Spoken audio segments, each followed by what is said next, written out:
How to fix control center not opening in iPhone 16 Pro Max.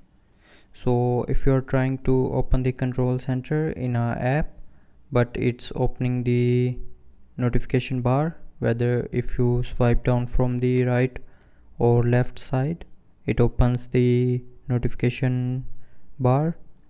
So to fix this issue, first of all open settings. Now in settings, tap on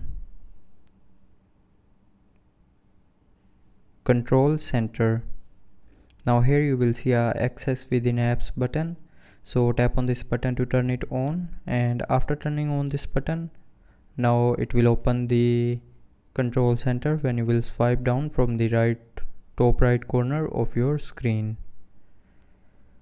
So that's how you can fix the control center not opening issue on your iPhone 16 Pro Max.